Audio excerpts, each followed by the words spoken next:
Muchas gracias. Está con nosotros el licenciado Gonzalo Marroquín, quien tiene un amplio expertise como periodista, más de 40 años. Entonces, creo que una carrera de esa forma, de una forma tan impecable, se considera realmente importante para que lo que nosotros en el noticiero Ahora Noticias queremos consultarle, licenciado. Sabemos que este año, precisamente el 2020, ha sido un año difícil para el ejercicio periodístico. Por un lado, la COVID-19 ha ocasionado una merma en los ingresos de los medios de comunicación y con eso ha habido una gran cantidad de despidos de periodistas. Es algo pues que no se puede obviar. Sin embargo, Guatemala ha ratificado algunos documentos tratados, perdón, en materia de libertad de expresión. ¿Cómo ayuda esto en este momento a los periodistas? Bueno, yo creo que son dos temas que habría que separar tal vez un poco.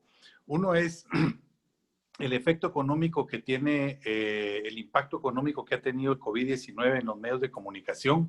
Indudablemente ha sido un impacto muy fuerte, aparte de que en casi todos los países, Guatemala inclusive, se ha visto reducida la facilidad de acceso a la información por las propias restricciones que se dieron durante los primeros meses.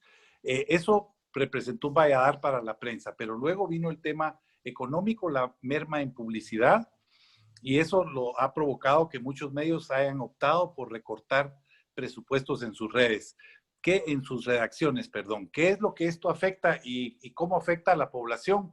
Pues en realidad es en la calidad de la información. El pueblo hay que recordar que tiene derecho a la información y a mejor calidad de plantas de redacción, también mejor calidad de información que llega a la población. Así que hay un efecto en materia del derecho a la información del ciudadano que se ve mermado. Los medios, por su parte, han tenido que buscar medidas alternativas. Reducir las redacciones ha sido una, pero han tenido también que buscar medios para ser más eficientes. Creo que también se han logrado avances en este sentido y eso ha logrado que los medios puedan mantener su información por lo menos a un nivel aceptable. En cuanto a lo que se mencionaba anteriormente, a los tratados internacionales en materia de libertad de expresión, en realidad son muy pocos los tratados específicos que hay. Lo que hay son las grandes generalidades, los marcos de referencia internacionales y digamos, no son regulaciones, sino algunas declaraciones como la Declaración de Libertad de Expresión de la OEA, la Declaración de Chapultepec de la Sociedad Interamericana de Prensa, pero todo esto regido obviamente por los dos grandes marcos legales que protegen la libertad de prensa y de expresión, que son la Declaración Universal de los Derechos Humanos en su artículo 19 y la Declaración de Derechos Humanos de la OEA, que contempla también una amplia cobertura para garantizar el libre acceso a la información y el derecho a la información. Muchas gracias, licenciado. Ahora, hemos visto que en Latinoamérica se han venido dando ciertos sucesos, como en el caso específico de Venezuela y Nicaragua, y se han vulnerado las garantías ciudadanas de la libertad de expresión. ¿Cuál es el papel específicamente que juegan estos tratados internacionales en casos como este para evitar que ocurra esta forma muy drástica de tratar de callar a los periodistas? Como lo podemos ver en la práctica, muy poco, porque tanto Venezuela como ocurrió anteriormente en Ecuador, como ha sucedido en Argentina, como ha sucedido en Nicaragua y como sucede en muchos países, los gobiernos autoritarios terminan controlando medios, terminan acallando medios, terminan golpeando fuertemente la libertad de prensa y el libre acceso a la información de la población. Así que es muy poco lo que se puede hacer. Por lo regular hay legislaciones internas que se han creado en estos países, particularmente en Venezuela y Ecuador, aunque en Ecuador hay un proceso de corregir todo esto, pero existe la legislación restrictiva, porque localmente lo que han hecho, por ejemplo, la Constitución de Venezuela, impulsada por Hugo Chávez, decía desde un principio que la información tiene que ser veraz y oportuna. ¿Y quién no quiere que la información sea veraz y oportuna? El problema es quién califica eso. Entonces, al estar contemplado en una constitución eso, luego se crearon los mecanismos y los organismos que son los que regulan y se crean instituciones para reprimir a la prensa porque se dice, se califica que no es veraz la información cuando no le conviene al gobierno o que no es oportuna por intereses políticos y particulares de los gobiernos. Así que ha sido una tendencia muy recurrente en países autoritarios. Yo creo que esto ha sido determinante. ¿Qué es lo que queda? Los organismos como la Sociedad Interamericana de Prensa, organismos como la protección a los periodistas que hay en Nueva York y otros organismos que vigilan y defienden la libertad de expresión, que lo que hacen es llegan a esos países, hacen la denuncia, plantean el debate y tratan de crear conciencia en las sociedades. Pero en la práctica es muy poco lo que se puede lograr y por eso es precisamente que se pueden perpetuar mucho estos gobiernos, porque controlando la información, controlan, dicen, hay un dicho que yo soy muy creyente de eso, que quien tiene la información tiene el poder. Entonces, lo que hacen estos gobiernos autoritarios es limitar la información a la población y con eso ellos son quienes tienen el poder y se pueden perpetuar. No se sabe de hechos de corrupción, los medios políticos, los medios, perdón, de comunicación que persisten son regularmente afines a la línea de gobierno y entonces todo esto crea un círculo que impide que la sociedad se pueda informar adecuadamente y por lo tanto pueda demandar el respeto a sus derechos. Y eso es lo que vemos, cómo se perpetúan en Venezuela. Primero fue Chávez y ahora Maduro. Ortega, ¿cuántos años lleva? Es casi el dueño y el propietario de Nicaragua, pero también controla la mayor parte de los medios. Así que esto es peligroso y creo yo que hace falta que los latinoamericanos, pero en realidad pasa en todo el mundo, comprendamos la importancia de la verdadera prensa independiente y que se defienda ese derecho a informar y el derecho a ser informado. Muchas gracias. Y yo creo que esta respuesta tiene relación con esta próxima pregunta. Y es que en Guatemala, en una democracia tan frágil, porque es relativamente joven, ¿verdad? Hemos visto que en situaciones como la pandemia, entonces el Estado tiene la facultad de utilizar estos tipos de ley como el estado de calamidad, el estado de excepción, entre otros. Y en el ejercicio periodístico, cómo los tratados internacionales, digamos, pueden, no hay nada sobre la Constitución, pero sí existe este derecho de estar informando y el derecho de informarse. Entonces, los gobiernos cuando tienen esta facultad, hay un contrapeso que realmente nos puede dar estos tratados internacionales en medio de una situación tan difícil como ahora la pandemia.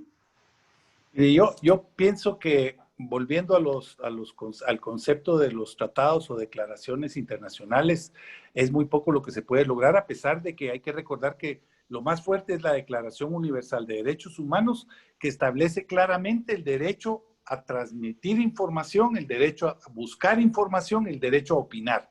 O sea, eso es muy amplio. Pero ¿cómo se puede hacer valer ese derecho? Es muy difícil. Entonces, la ventaja que tiene Guatemala es que tenemos una ley muy fuerte en la materia, la ley de emisión del pensamiento, defiende muchísimo la labor periodística, pero sobre todo en la Constitución de 1985, el artículo 35 fue redactado por un grupo de periodistas. Yo tuve el honor de ser el presidente de la Asociación de Periodistas de Guatemala ese año y fui quien entregó a la Asamblea Constituyente lo que hoy es el artículo 35 de la Constitución, que se aprobó sin ningún cambio. Y lo interesante es que este artículo establece que ninguna ley ni acuerdo puede limitar la libertad de prensa y la libertad de información. ¿Qué quiere decir esto? Que cada vez que el gobierno emite un estado de excepción y un estado de excepción en cualquiera de los grados que hay, no puede restringir la libertad de prensa, no puede restringir la libertad de expresión. Y ahí sí se puede plantear, en el caso de que lo haga, porque lo han hecho algunos presidentes, que inmediatamente lo han corregido. Yo recuerdo que en la época de Oscar Berger se decretó un estado de excepción en San Marcos y ordenaba la limitación a la libre información. Yo en ese entonces era presidente de la Comisión de Libertad de Prensa. Exigimos al gobierno que retirara ese artículo y lo corrigieron. Si no se hubiera corregido, cabía interponer una inconstitucionalidad o un amparo, y en cualquiera de los dos casos se hubiera tenido que derogar ese artículo, por lo menos en cuanto a las excepciones o a las limitaciones a los derechos ciudadanos que se contemplan en estos estados de excepción. Así que Guatemala tiene una legislación muy sólida. Yo me atrevería a decir que incluso podría ser considerada como una de las más fuertes a nivel latinoamericano en defensa de la libertad de prensa. Sin embargo, lo que siempre vemos es que las autoridades son autoritarias, tratan de limitar, desprestigiar a los periodistas y a los medios. En fin, hay cualquier cantidad de otro tipo de acciones. Ha habido gobiernos que han puesto cercos comerciales, como el gobierno del presidente Álvaro Arzú, que puso cerco de publicidad, no solo de la publicidad gubernamental, sino que el propio presidente llamaba a los anunciantes privados para que retiraran la publicidad de la revista Crónica. En aquel entonces yo no tenía nada que ver en aquel entonces con la revista Crónica, yo estaba en Prensa Libre, contra Prensa Libre y contra otros medios. Posteriormente se actuó igual contra el periódico. En fin, este tipo de acciones son de las acciones que represivamente intentan imponer los gobernantes. Y pues no está de más decir que lo triste y lo penoso es que hay una prensa, yo diría que oficialista, es particularmente los canales de la televisión abierta, que siempre esconden la información importante y se limitan a transmitir lo que al gobierno le interesa, por un lado, o noticias de asesinatos, de violencia, que distraen mucho la atención de la opinión pública. Muchas gracias, licenciado. ¿Existen instituciones internacionales que tutelan la aplicación y cumplimientos de los tratados que tienen distintos países en el ejercicio de la libertad de expresión?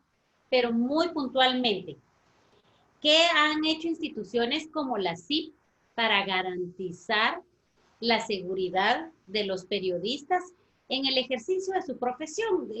Mencionemos ahora el caso de la pandemia. La CIP, digamos, ejerce un papel activo en la protección o en la seguridad de los periodistas. Mire, la Sociedad Interamericana de Prensa, sus funciones son básicamente la defensa de la libertad de prensa. No es una organización que defiende los intereses gremiales, sino que defiende el concepto de libertad de expresión del pensamiento. Pero lo que sí tiene es que tiene muchísimos programas de capacitación y tiene programas de defensa de los periodistas en casos como, por ejemplo, los ataques de narcotráfico, cómo enfrentar el narcotráfico, cómo hacer frente en gobiernos cuando son represivos.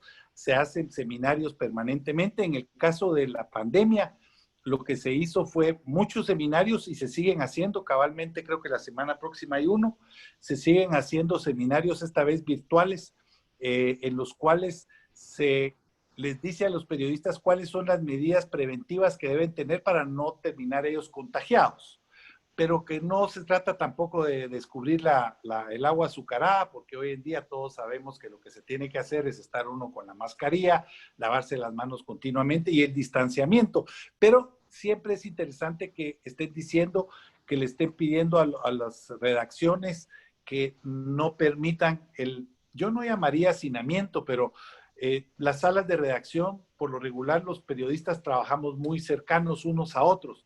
¿Qué es lo que se recomienda en este caso? Pues que la mitad de los periodistas trabajen desde sus casas, que cubran las fuentes de información de la misma manera, con mucho cuidado, pero que su trabajo lo puedan desarrollar desde la casa, su trabajo de redacción o de transmisión de la información, para que no tengan que llegar todos a la misma hora a las salas de redacción. Cosas como esto son mucho de lo que se hace. En el caso de la seguridad de los periodistas, yo recuerdo que tuvimos un programa muy intenso en México cuando se estaban asesinando periodistas por parte del narcotráfico. Se crearon cadenas, se sugería y se logró la creación de cadenas de cooperación entre los medios de comunicación de tal manera que todos publicaran la misma noticia, que no se buscara en esos temas la exclusividad que tanto nos gusta y nos parece importante a los periodistas, pero cuando se pone en peligro la vida, pues es mejor compartir una noticia, porque así los narcotraficantes sabían que no callando a un medio o callando a un periodista, iban a callar la noticia, porque todos iban a dar la misma noticia. Así que políticas como esto han funcionado muy bien.